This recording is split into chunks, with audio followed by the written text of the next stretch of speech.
Very pleased to announce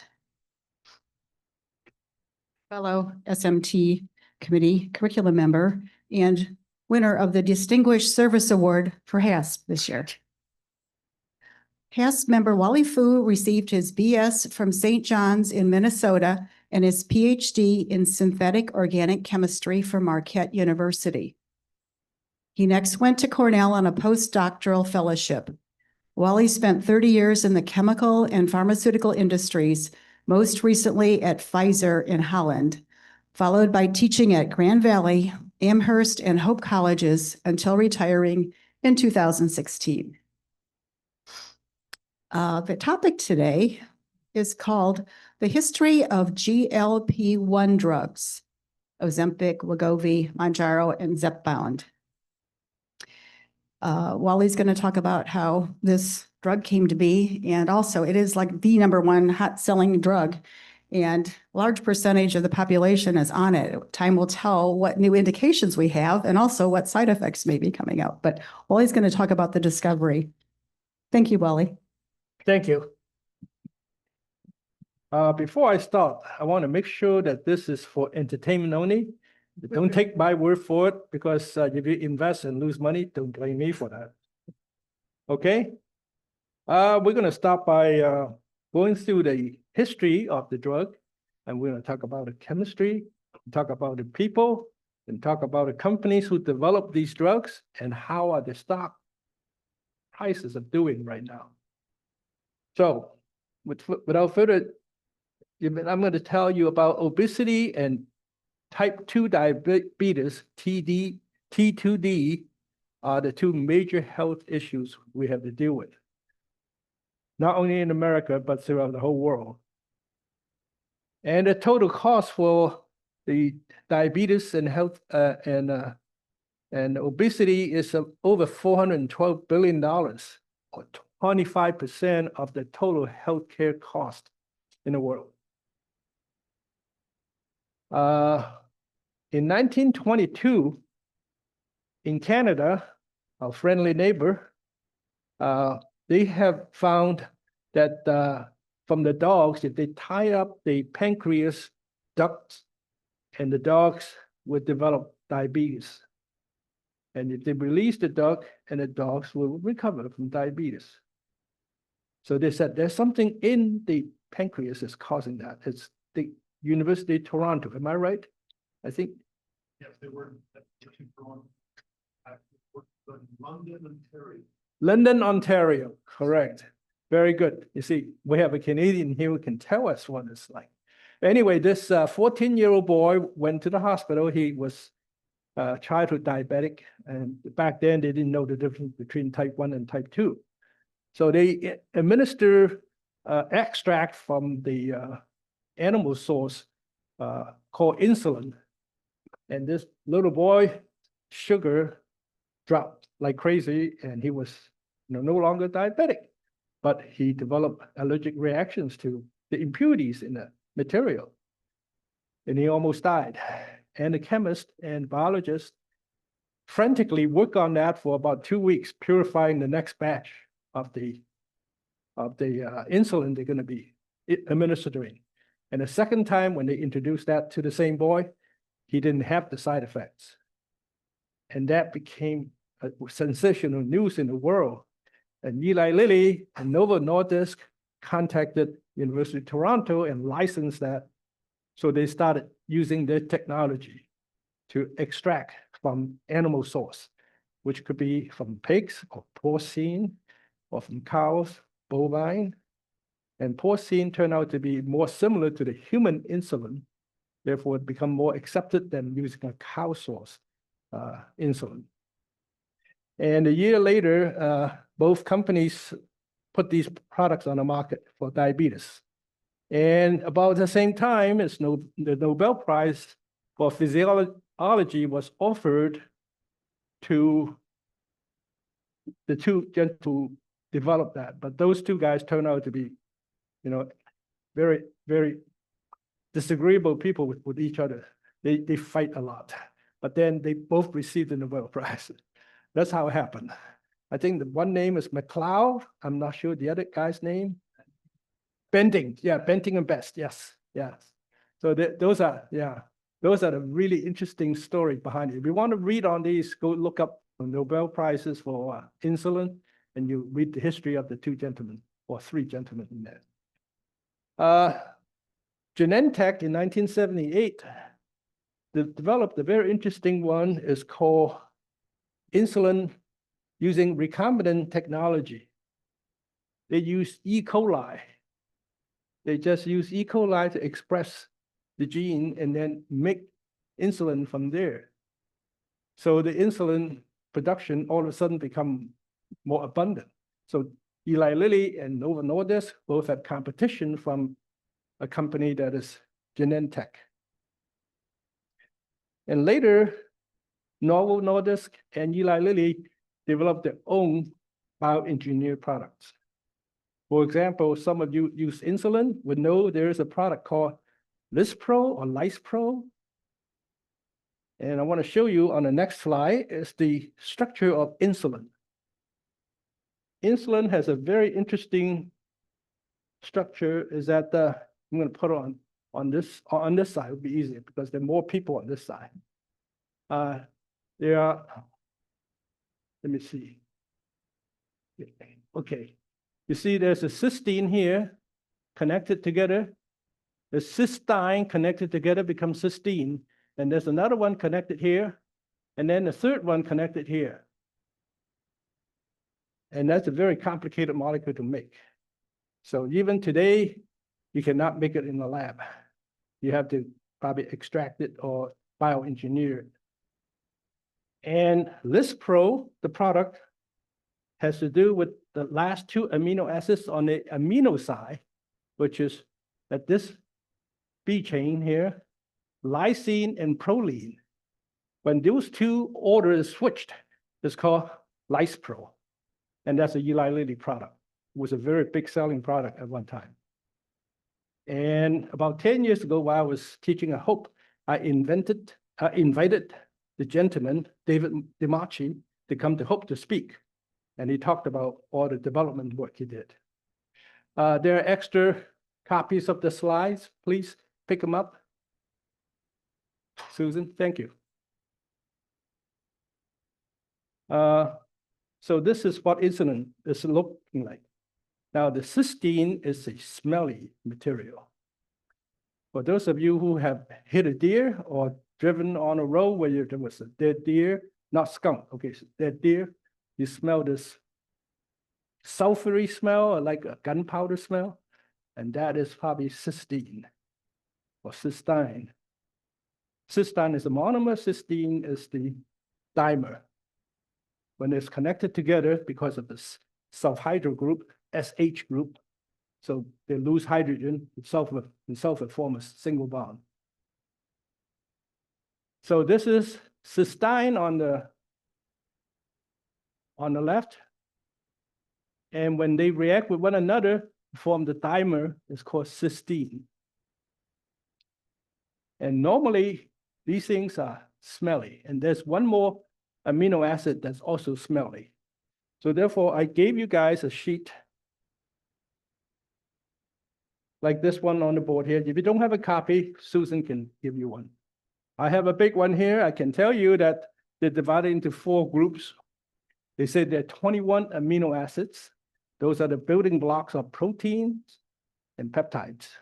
Some of them are hormones. Some of them are, GLP-1 is a hormone. So these are derived from making the product using a combination of these.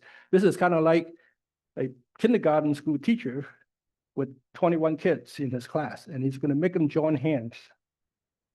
And if you notice that if you use your left hand to shake hands with your neighbor, in order to grip the hand properly, you have to hold the left hand. But if you use the right hand to shake hands with a neighbor, they have to use their right hand. I would like to have 2 people to help me demonstrate that. Linda, would you stand up? And may I have you stand up for me? Would you please stand up? And you don't have to step out, just stand up. Now, I'm going to shake your right hand. I'm going to shake your left hand. See what I'm doing? I'm facing this side, and the 2 of you are facing that side. And you look at these. Later on, I'm going to have the structure down. you see that these amino acids, when they're connected, they are back and forth, back and forth, back and forth like this. So they are connected through the carbonyl and a nitrogen bond called an amide bond. And this is a handshaking, amide, amide. Here's my acid, here's my base, and that's your acid, that's your base. Got it? So this is how they got connected.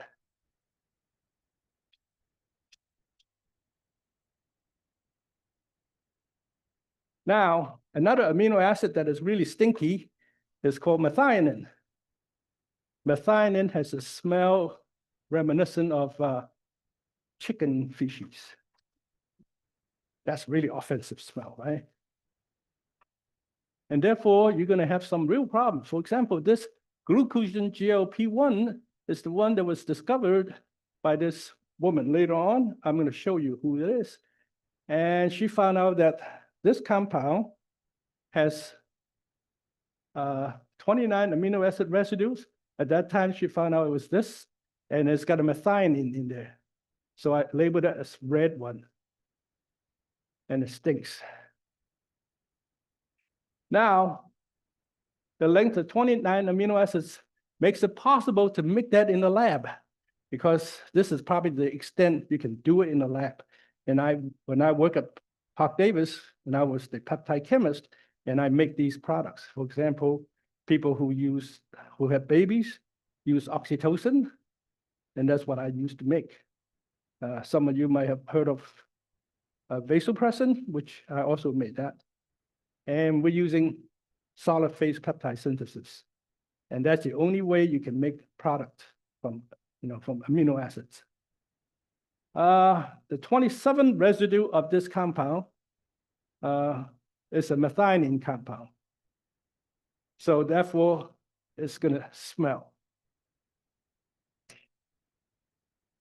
Now, amino acid sequence was determined by Svetlana Mojsov, and she's an immigrant today, which is not a proper thing to say. She's an immigrant biochemist from Alexander the Great's country. You guys know where that is, right? Yeah. So she's quite an interesting person. She's a contemporary of mine, and she went to Rockefeller University in New York. And she worked for a Nobel Prize winner by the name of Bruce Merrifield, which is a gentleman I get to know quite a bit about his work, and I met him one time. And this young lady wanted to approach the professor, say, hey, I want to identify the structure of GLP-1. Because at that time, people talk about GLP-1 as a way to regulate your food intake. And the professor told her that it's going to take her more than 4 years, which is a typical time he releases a student with a degree, PhD in chemistry. And she told her that it will take more than that length of time to finish the work. So she stayed on anyway. 4 years later, she got a PhD, and then she stayed on for 3 more years, continued to work on that, and then she took a job with Massachusetts General Hospital, MGH, and there she continued on with that work. That comes to the picture of this young lady. Now she's back at Rockefeller University, and she's now a associate professor in research. But in 1992, her co-worker, Joel Hebner, decided that he's going to put in an application for a patent, which is on this slide here. And look carefully, you see there's only one author in the invention. Right there, Hebner. And interesting thing is that he cited a reference, which is down in here, Mojsov in 1987. That was the work she did. It's the basis of his invention that he filed for patent. And Mojsov found out about this and protested with the administration at the hospital and Harvard University. And finally, they agreed that she would get to share the profit from the sales of these intellectual rights for a couple of years. So she didn't really profit much from that, but her name recognition was missed. Okay, this young lady got a PhD on GLP-1 work. So I don't need to repeat that further. And this is essentially what happened. GLP-1 business eventually was started with the following, long story is that Novo Nordisk came up with a product called Ozempic, Rybelsus, which is an oral dose, and Wegovy, which is an obesity drug. It's the same material. Technical name is semaglutide. And then Eli Lilly had a bunch of products called Victoza, Trulicity, Mounjaro, and Zepbound. Those are the 4 products Eli Lilly is currently selling. GLP-1 could be hydrolyzed by an enzyme. Hydrolyzed, that means broken apart. This enzyme called DPP4, DPP4 stands for dipeptidyl peptidase 4. It is a ubiquitous amino protein in the human body. So in the guts, it would just, oh, there's GLP-1, let's go eat it up. So the GLP-1 has a short lifespan, about 2 to 4 minutes. So it's not a commercial product because you have to eat the food and shoot this drug at the same time. And then that's a breakfast. And then lunchtime, you do the same thing. You can take a snack, you do another shot, and pretty soon you take 5 or 6 shots a day. So it's not a good drug. It's not a commercial product. So now what happened is Eli Lilly, okay, this is go back to, I mixed up some of the slides here. This really go back to the Eli Lilly's insulin and Novo Nordisk insulin product.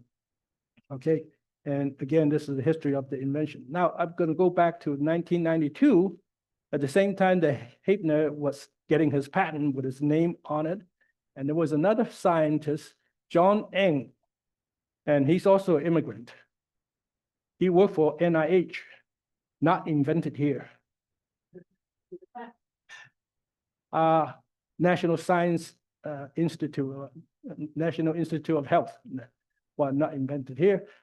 John Eng discovered there was a Gila monster spit, and among the components in there in the spit was a material similar to the human glucagon. This is the picture of that little lizard. If you go down to Arizona and Texas area, you're going to see this critter. And they bite, they hurt. And they're not lethal, but they're very, very painful bites.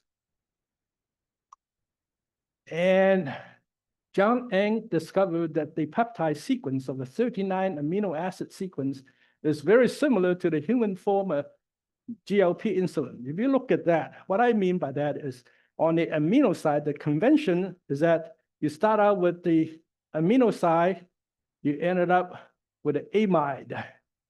This is the amide side, which is the carboxylic side.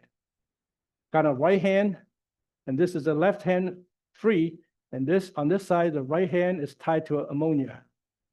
So you look at that, all the bold-faced one are the amino acids that is in there. You look at this. Histidine is the first one, just like human form.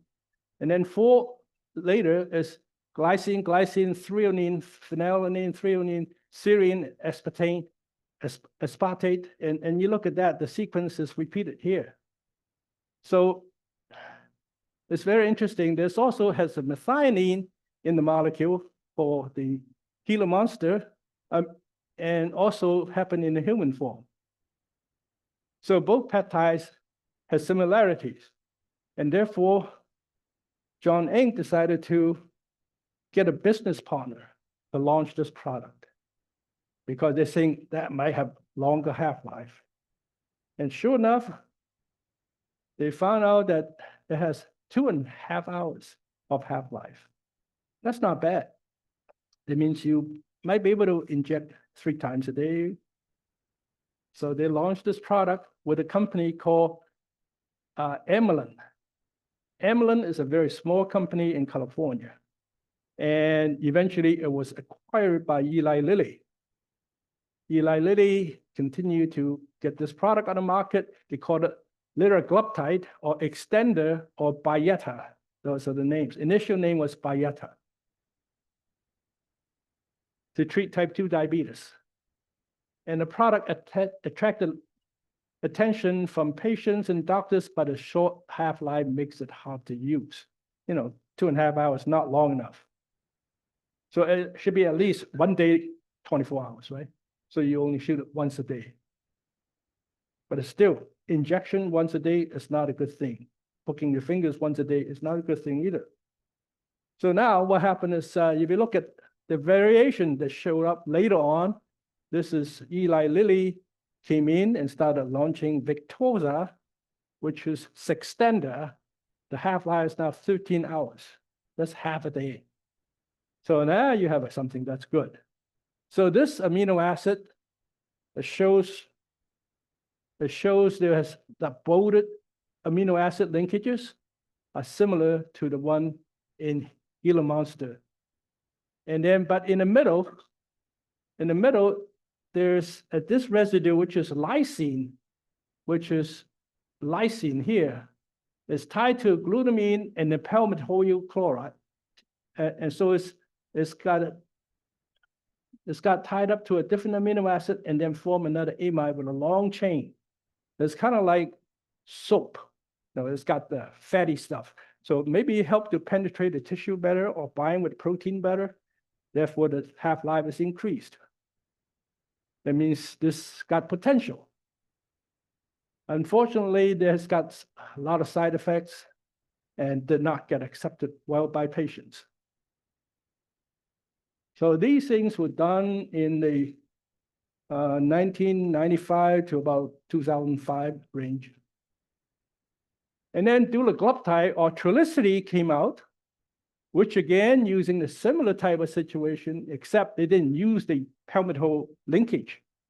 And they just covalently bounded the 31 amino acid residue of Eli Lilly's product to called IgG4, which is immunoglobulin G4. That's a material that will help the material penetrate tissues, make sure they can bind to the globulin, is that the albumin, binds to albumin. So therefore extends the half-life a little bit longer maybe.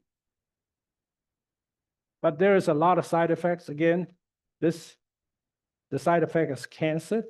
That's not a good thing. So they decided that product is not a good product. If you're on that product now, you might want to go talk to your doctor. You want to switch over to a more recent product. So summarize what Eli Lilly had done is that they started with GLP-1, half-life. This history showed them that it is, 2 to 4 minutes. And then they went into Gila Monster, the Byetta, they have 2.4 hours for half-life. And then the next one, Sextender or Victoza, is 13 hours for half-life. And then dulaglutide, they came out, which is 90 hours. And then the more recent one is tirzepatide, which is also known as Mounjaro or Zepbound, which is the last section here. That is 150 hours of half-life. That is approximately 6 days, 7 days. That's not bad. So that's once a week injection, right? So I go to the next page to show you the magic. This is a structure of Zepbound. How do they make the material stable?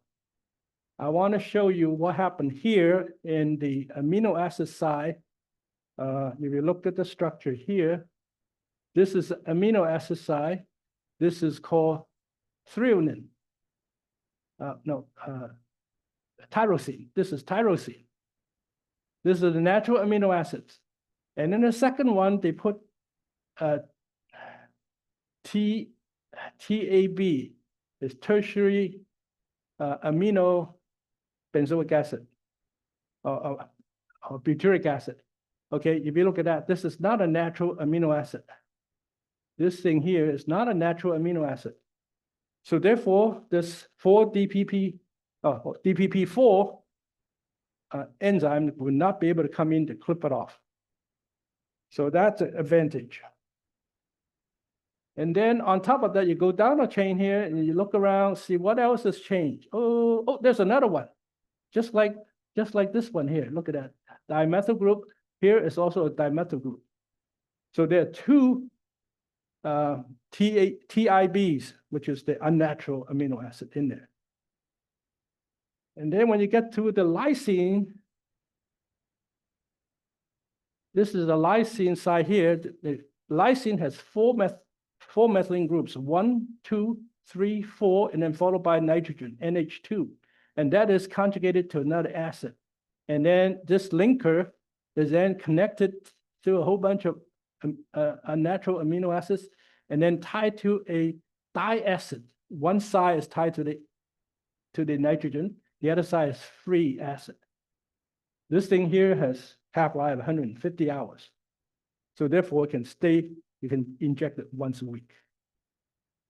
Other things that happen to this molecule is that if you look carefully, there are other changes happening too.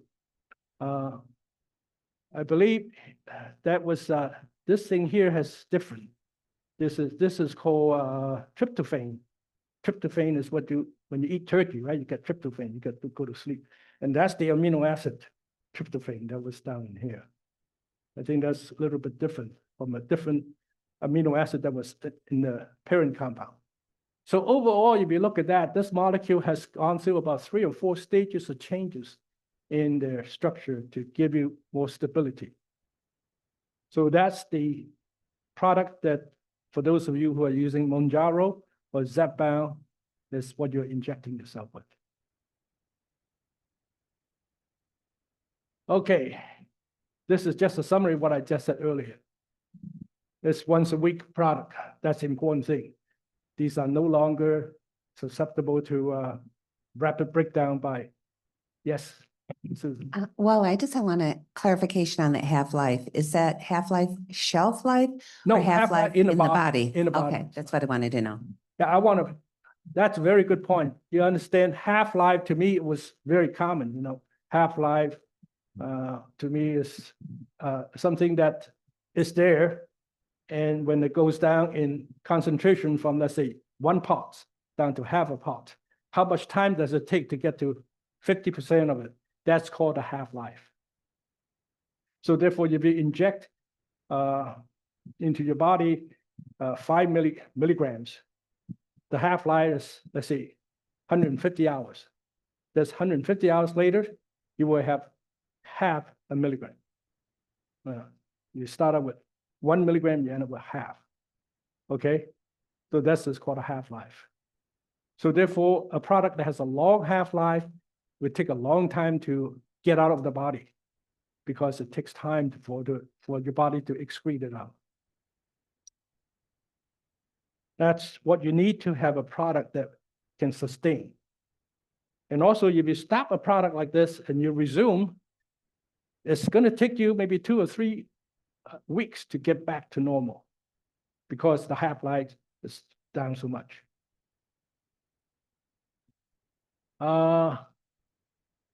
Okay, now let's go look at what's happening to these stock. You guys interested in the stock?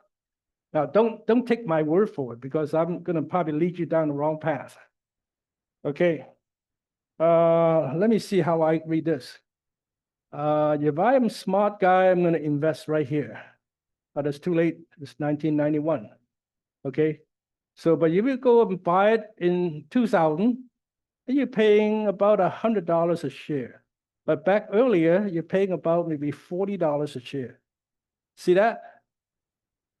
And then all of a sudden, 2014, you can see a little bit growth, spike up, came back down, and continue to grow. So this is still a good time to buy because you're paying at about $130 a share. One other thing I also look at is the trading volume of the stock. You look at the trading volume of this stock, And the volume is fairly low in the beginning. And all of a sudden started to go up, look at a whole bunch, fairly high up between 2009 and 2011 about. See that? And then in 2019, it spiked. And then it took off. It's when the product is accepted by the public and was well received. Doctors are prescribing it. The salesmen are having a good time selling products. And now you have the stock value going up and start to plateau. Is that a good time to invest? No. It's too late. The horses are out of the barn now. You can shut the gate and you can't keep them in anymore. Now let's go talk about Ozempic and Wegovy. This is the final sequence of the semaglutide, which is Ozempic and Wegovy. Again, you look carefully at this. I'm going to go over here and point out. See that? The TIB is in there again. They got histamine in there. While the Eli Lilly product got the tyrosine in the beginning. There's the only difference. And then there's got this one TIB in there. And then everything else pretty much the same until you get to the glycine 1, 2, 3, 4, and then got an NH2 attached to a carbonyl group. And this is a linker, and then now you end up with, similar to the Eli Lilly product, is the diacid linked up to the amide over here. Boom, look at that. And this thing here has a half-life of, I think, 178 hours, something like that. Here I got a summary of what it's like. DPP4 is represented by a pair of scissors. It said it can cut the peptide by 2 amino acids at a time, and then pretty soon you lose all activity. So GLP-1 could be cut into shreds. Right here the first time, down here the second time, and so forth. And pretty soon you just have, in sort of long spaghettis, you're going to have a vermicelli, tiny little slivers of things. The next product, liraglutide, has this linker group. Remember, you have a couple fatty acid attached here. Half-life is 13 hours. This one here, you can clip it also. But then you go to semaglutide, which is the Zepbound and Wegovy, because you have a AIB inserted in here, unnatural, non-coding amino acid. Therefore, it cannot be clipped off. And now you have T half-life of 1 week. So essentially, the two products by Eli Lilly and Novo Nordisk are very similar type of products. They arrive at different modifications. In the future, you may even see more modification, and this link of 30-some amino acids might be shrunk down to 10 or 12. Then every mom and pop shop will be popping up to make these products. Summarize GLP-1. Novo Nordisk is the top one. Eli Lilly is the bottom one here. But both are very good products. Okay?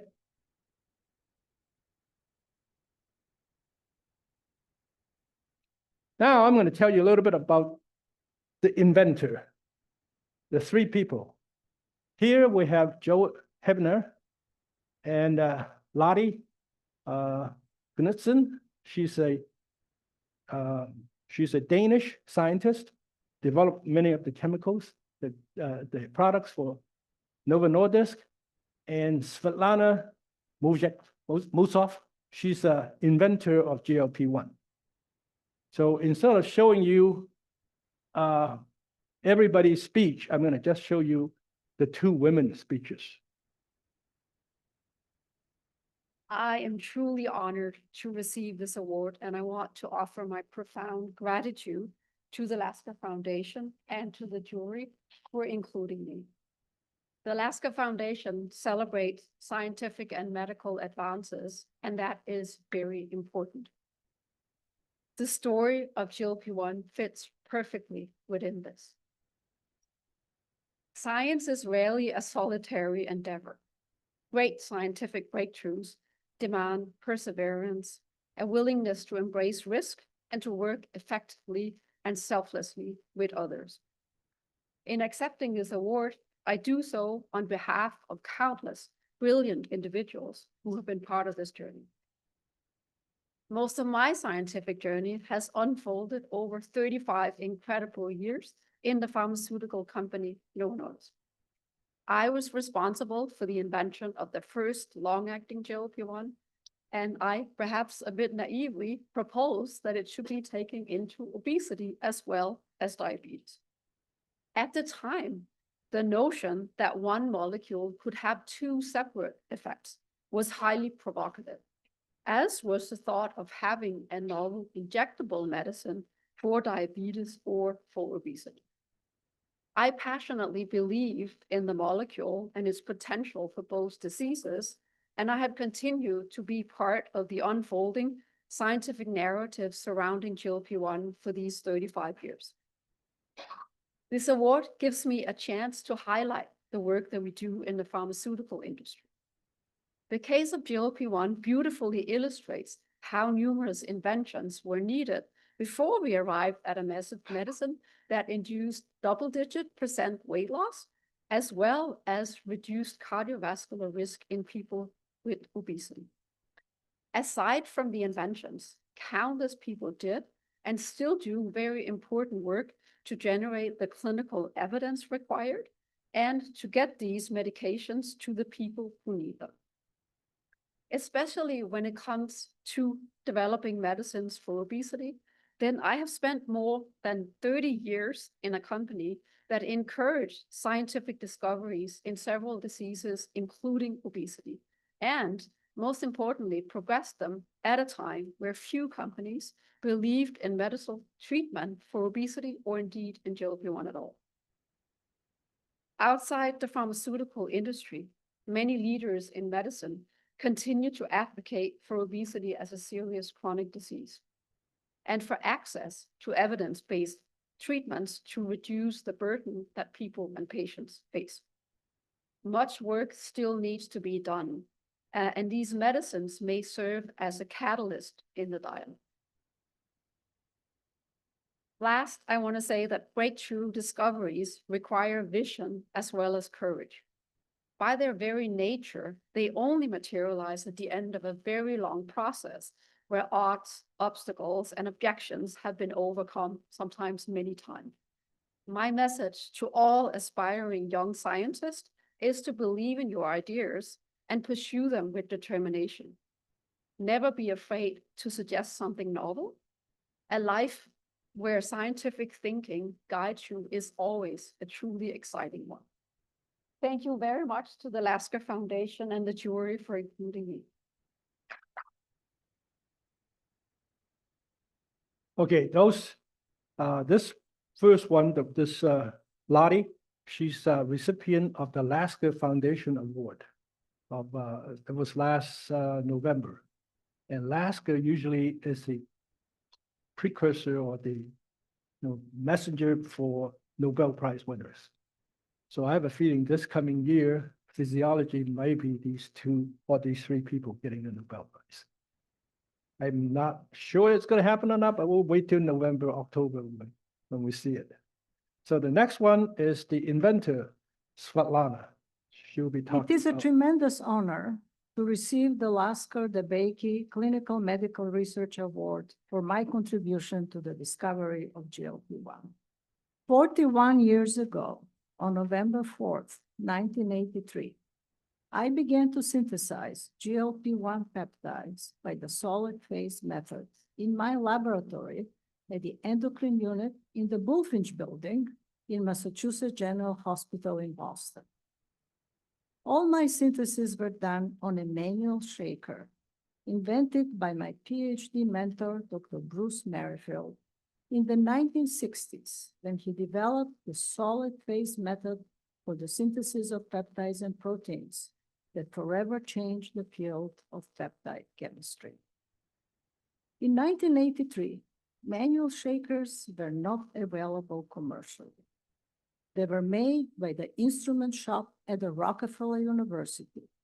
And Dr. Merrifield sent me one from his laboratory.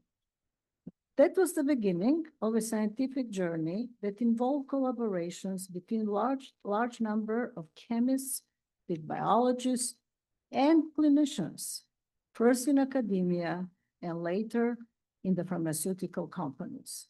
Our joint efforts led to the development of GLP-1 analogs for diabetes and obesity. They impact the lives of millions of people.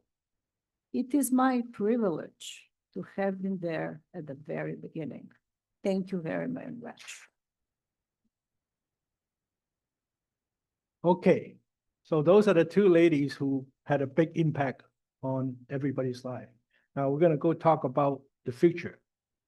The future is not gonna be just Eli Lilly and Novo Nordisk, because they're gonna be other people coming out there to come up with better wheels. And that brings up Amgen. They have an experimental product called MariTide, which is tide means it's a peptide. Okay, so it's injectable. It's a once a month injection. And now it's in phase 3. And I don't know, they're still enrolling or they stop enrolling new patients. So this study is going to be continuing on. Usually those things will last for about a year and a half. They collect the data and then they submit the results to the FDA for approval. So it's going to take time. So maybe in a couple of years, we'll hear something about the approval. The side effects are not defined yet, and the cost of this product has not been determined yet. So that's one big player coming up, right? So now let's look at the stock. Oh, look at the volume. It jumped quite a bit back in 1984 and to about 1993 maybe. Look at that, that's quite a bit of jump. What's going on there?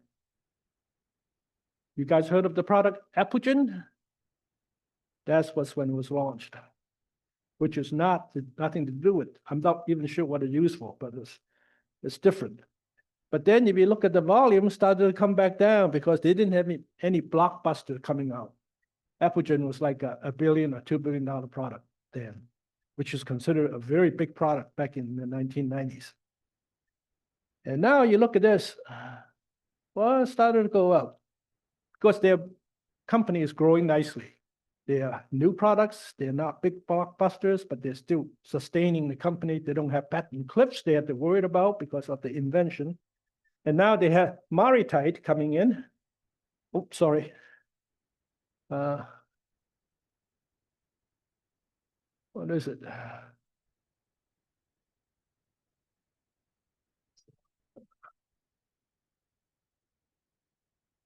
Okay, this is the one. This is the one, yeah. Here, if you look at that, it's going all the way up to about $306. But I had a slide about 2 weeks ago, it was $286 then. So it went up another $20 in that 2 weeks time frame. What's going on here? Look at the volume. The volume is fairly weak. Nobody seemed to want to know about this. It's not known yet. So is that a good time to go in there? I don't know. You take your risk. But I always have some play money around to play that just in case I hit it big, that's good. If I don't, I lose few $100s or a few pennies, that's okay. So as long as you don't mind losing a little money, I would take that risk, right? So now let's go look at the next one. Novo Nordisk also submitted oral dose 25 milligrams of Wegovy to the FDA. Wegovy is the same as Rybelsus. For those of you taking the oral dose of Rybelsus. 25 milligrams, that's pretty high because the injectable is like 1 milligram or less, 0.2, 0.4, 0.6, 0.8, and 1. Those are very low dose. It's because this material is a lot more active than Eli Lilly's product. Pound for pound, okay? And they are working on another weight loss product called amycretin in a late stage development. So that's a new things coming up from this company. And second generation weight loss product called Carragher Semi suffered setback in October of 2024. See the investor picture next. Look at that. The stock, boom, dropped that much. That's what about $200 maybe, or $150, dropped down to $71. Lost half the value. This is called the lemming effect, I guess. When it's, people just go with the crowd, that's usually maybe a good buying opportunity. But do you want to take that risk? It's already pretty high up. But it's all right. I think we can look into the next one, side effects of GLP-1 drugs. One of the major side effects that I have heard of is called NAION, N-A-I-O-N. It's non-arthritic arterial ischemic optic neuropathy. Wow, that's a mouthful, isn't it? This acronym is better, NAION. And two other vision-related blindness were detected among some patients. In this article, in summary, 9 individuals taking either Zepbound or Wegovy came down with this irreversible condition. That means you go blind. There's no way out. And I think that's it. This is the end of my talk. And I'm willing to entertain questions. Wait for Susan's mic. Raise your hand if you want to ask questions. I just wondered if your last slide where it was went down so fast, or the very last one where you. Yes, Yeah. that's, Was that the peptide or? it's not the, it's Was it the oral dose The of a oral, different product. it was the different oral product. dose. It's not the peptide oral dose. It's a different material. It's a small molecule. Peptide is intermediately large molecule. Okay, So there's this was, but it was an oral dose. it's an oral dose, and it performed okay, but it's not surpassing what's on the market.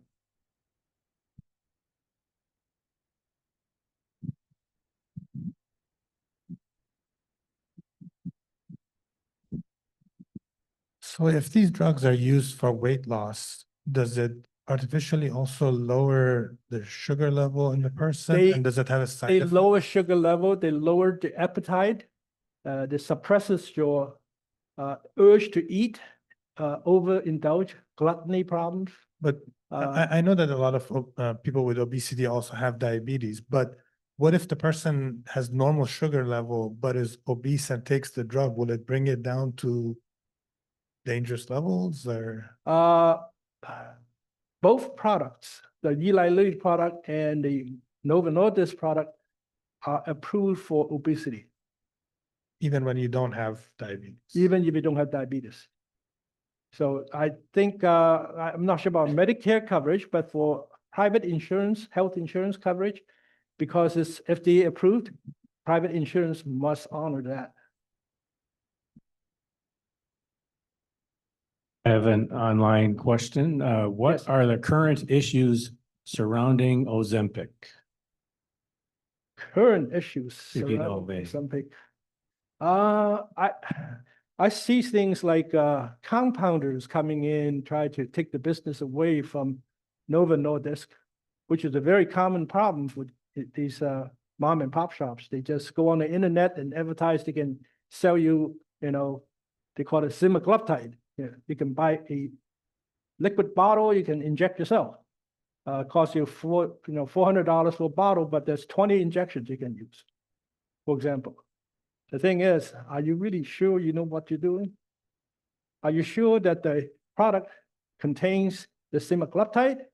Or are you sure that the concentration is correct? Are you sure that water in there is water for injection, WFI? And there are a lot of things. And you guys remember there was a compounding company that made this steroid injection that killed about 100-some people in the US 15 years ago. That's a compounder that did that. So you got to be careful with that.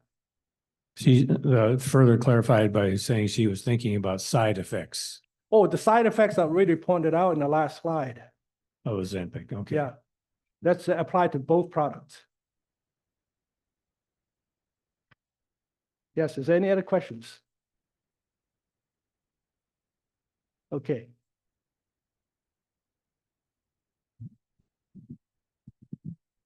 I have a question about the cost of these drugs and will the price go down later, after is there a certain amount of time before someone can use the same formula? Very good question, because the product cost is pretty high. For example, I think a 3-month supply for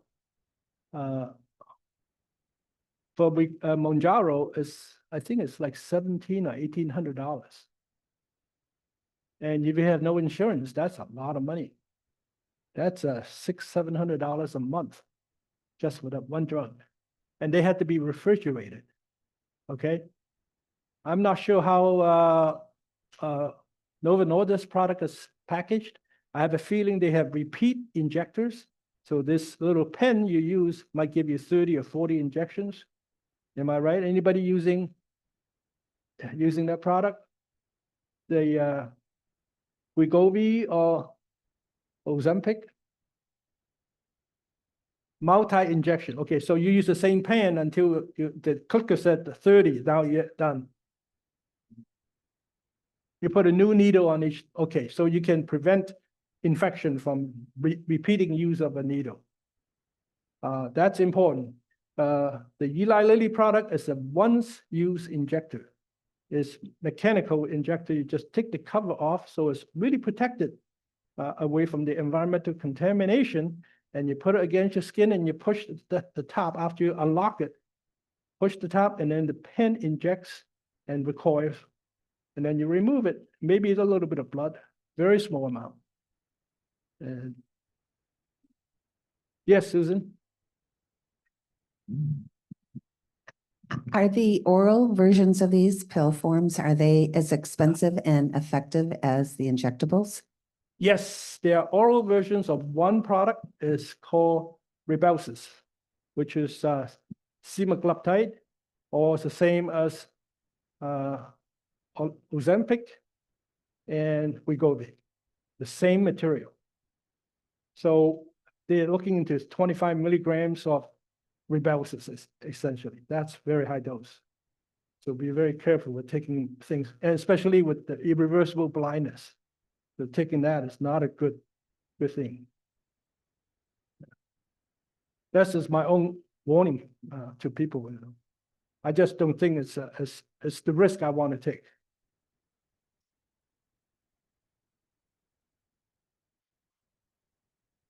The injectable is a much smaller concentration. For example, the Wegovy injection is, I think, 1 milligram is the highest dose.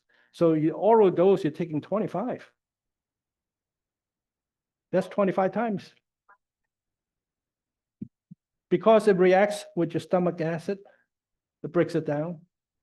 Even though you have all these modifications on the molecule to slow down the rate, but that slows down the rate only in the blood. So you inject it, you will have a much better profile. So the route of administration makes a difference on the Exactly. bioavailability in the Exactly. body. And that's Yes. why there's all different forms of drugs, and some of them have side effects and some of them don't, just because of route of administration. For instance, there's topical drugs people will use and not get a systemic reaction, not this type of drug, Yeah. but in other instances, That's correct. it does make a difference. Good question. That's a really good question.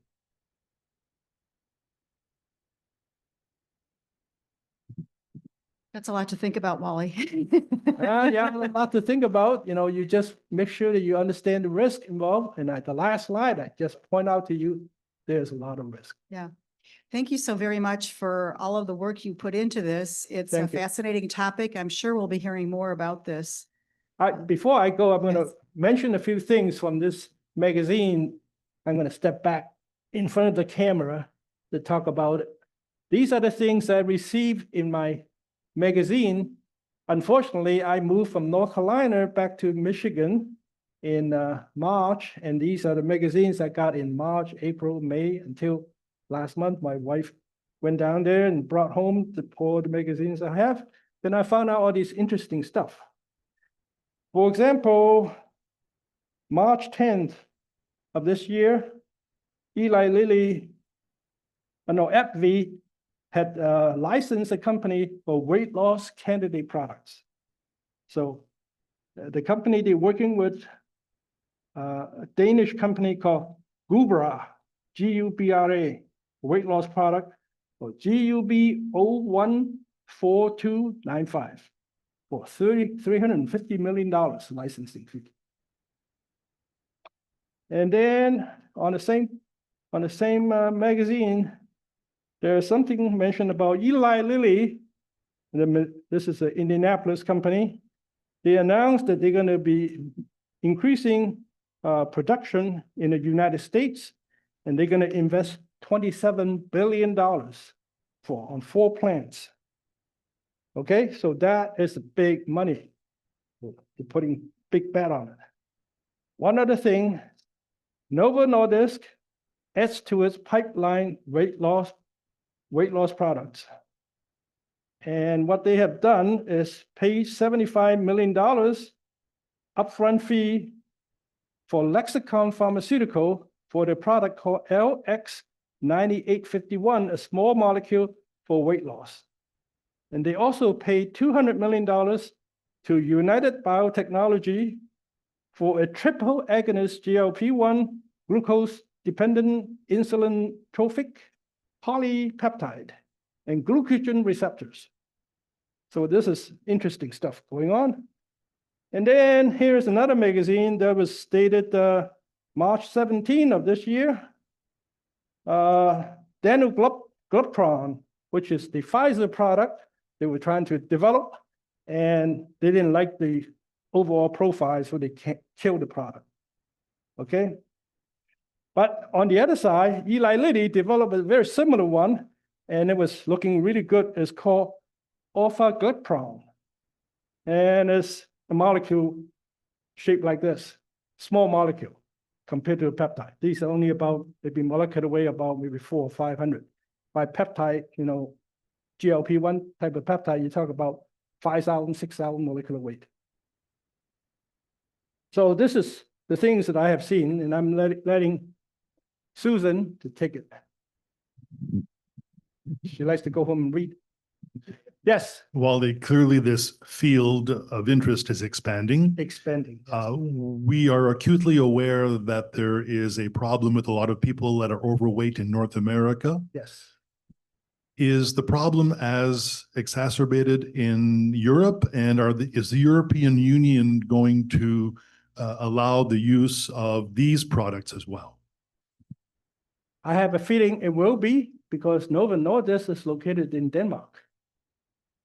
And Denmark is a very rich country today because they plow all their profit back into the nation. While in America, only the stockholders profit. Different economics there. Yeah, different business way. Good point. I'm going to stand on my soapbox and talk about that. There's so many ways you can look at this Yeah, drug, yeah, politically, economically. economically, yes. Um, And also from if you are into investing small amount of money, playing with it, this is what I notice. And if you think that Amgen is a good buy, hey, I'm going to put a few bucks in there. Not big money, but just a few bucks in there. It's just, if I lose it, it's all right. Wally sent me an article this week. It was every week there's a new article. I read Medscape and all these crazy sites because that's just my hobby. Yeah. Environment. About polycystic ovary disease. Okay, this is a new indication, and I read that and I said it makes sense. This is a hormone, and these things are tied together. It's not Right. surprising that we're going to have some benefit for these. Yeah. It sounds like they're not related, but yeah, I think these things are in some sense. Now, for those that's a very good point. I really liked it. You brought it up. Some of you might have heard my other talk about forever chemicals. PFAS, yes. If you ever heard that talk, I need to point out a couple of things. There was a Turkish study, but I think many of the the authors of this publication was Europeans, but they were in Turkey working on this, on the health effect on myasthenia gravis. Myasthenia gravis is probably related to exposure to forever chemicals, and probably related to many other things like enlarged liver, hypertension, diabetes, and then other cancers, especially sex organ cancers, for example, ovarian cancer, polycystic cancer of the ovary, and male's testicular cancer. All these could be traced to exposure to forever chemicals. And the Turkish study found that for women that peaked at the age about 25 to 30, go up, and then it stays there. That means people will continue to get it, but they're later age, but they slow down at that point. But for men, I think it's about 50 to 60-year-old when they start showing that up. Why is that so? I think about, maybe I'm reading too much into it. When girls are young, what do they do at home? They like to make cookies, right? They like to play with cookies and eat up the cookie doughs and the lining of the ice cream. They lick the fingers and push it into the container and lick the last bit of the vanilla. And that is coated with forever chemicals. So a 2-year-old, 3-year-old, they're getting exposed. So by the time they're in the 20s and 30s, they start to show up. And by the time in the 40s and 50s, there's other things showing up. Why men waited till about 50 to show up? It's because men go out and play in the dirt when they're little. Until they're 18, they play soldiers. Don't they get drafted, right? Or they go fight the war because they're patriotic. They want to be suckers, right? So what did they get exposed to on the, in the camp? PFAS. For example, Air Force, they have this foam for fighting fire in the Air Force on air base PFAS. They think that they coat tanks and your guns and your ordnance is PFAS to retard rusting. So you are exposed at 18, 19, or 20. 30 years later, you have all these problems. Obesity show up because your liver got enlarged, like mine, So, yes, Susan.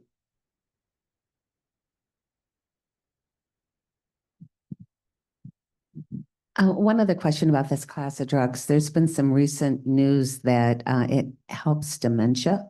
I mean, they're finding other things. What do you know about that? I don't know much about the dementia, but I have heard about this. I thought, wow. I think dementia might have to do with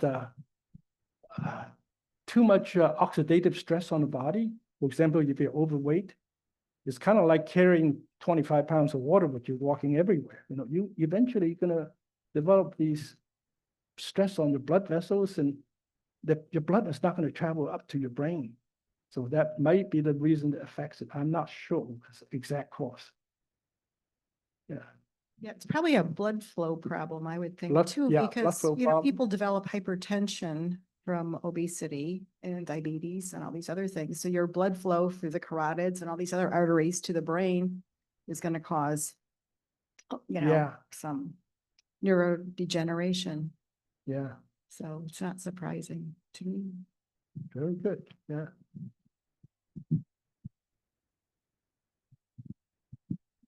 We've been talking about this glucagon-like peptide, and we haven't talked about where it's produced. The glucagon is produced in the body. So In the intestine, small intestine. yes, but there's also some produced in the brain. Yes. So there's a relationship here perhaps with this these compounds, this class of compounds that are acting like the hormone that is produced naturally in different parts of the body. So maybe it's helping out in dementia because it is complementing the amount of glucagon that's present in the brain naturally. I think that's a very good point because that's a great argument. I have read about a similar type of things, but I'm glad you expressed that. Thank you.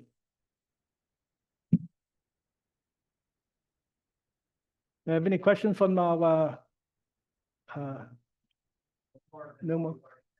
Okay. Well, we'll just stick around a little bit with Wally. Yeah, I'll If anyone stick has any around. more questions, it takes a while for it to kind of settle out. That was just a wonderful Just presentation. too much Thank- information overload. Thank you so very much, Wally. Thank you.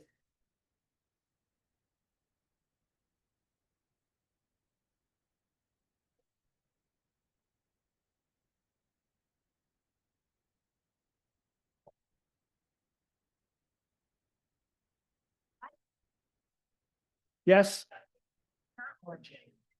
Yes. But one of my daughters drinks so much diet soda, and I'm concerned she was diagnosed, she had a breast